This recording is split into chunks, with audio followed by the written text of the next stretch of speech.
महाभारत का युद्ध कुरुक्षेत्र में लड़ा गया, जो आज के पानीपत से लेकर अफगानिस्तान पाकिस्तान तक फैला हुआ था। इसमें सिर्फ पृथ्वी के मनुष्य ने नहीं, दूसरी दुनिया के मनुष्य ने भी हिस्सा लिया था। इसके ऐसे बहुत से उदाहरण हैं। आज की वीडियो में आपको एक उदाहरण दे रहा हूँ। सनातन संस्कृति में विज्ञान कितना उन्नत था, जो संपूर्ण पूरी तरह नष्ट हो गया। दूसरी दुनिया के मनुष्य क्वांटम वर्ल्ड से आए थे, उसका एक उदाहरण प्रस्तुत करता हूँ। महाराज द्रुपद ने द्रोणाचार्य से अपने अपमान का बदला लेने के लिए संतान प्राप्ति के उद्देश्य से यज्ञ किया। यज्ञ की पूर्णाहुति के समय यज्ञ कुंड से मुकुट, कुंडल, कवच, द्रोण तथा धनुष धारण किए हुए एक कुमार प्रकट हुआ। इस कुमार का नाम धृष्टद्युम्न रखा गया। महाभारत के युद्ध में पांडव पक्ष का यही कुमार सेनापति रहा। ये द्रुपद के पुत्र तथा द्रौपदी के भाई थे, जो यज्ञकुंड से उत्पन्न हुए थे। किसी भी तरह से उनका जन्म इंसानी शरीर से नहीं हुआ था, न ही माता के गर्भ से हुआ था। द्रुपद के कहने पर आए, इसलिए उनको पिता कहा गया। इससे साफ पता लगता है धृष्टद्युम्न इस पृथ्वी का रहने वाला नहीं था। वह पहले से ही युद्ध की तैयारियां स्तर के साथ दूसरी दुनिया से प्रकट हुए थे, जिन्हें क्वांटम वर्ल्ड कह सकते हैं।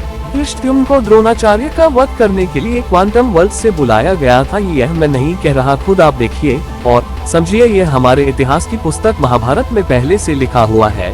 उनके जन्म की कहानी। महाभारत कोई इंसानों का सामान्य युद्ध नहीं था, और कुरुक्षेत्र एक भूमि जो आज के पानीपत से लेकर पाकिस्तान तक फैली हुई थी, कई ब्रह्मांड के जीवों का युद्ध का मैदान बना था।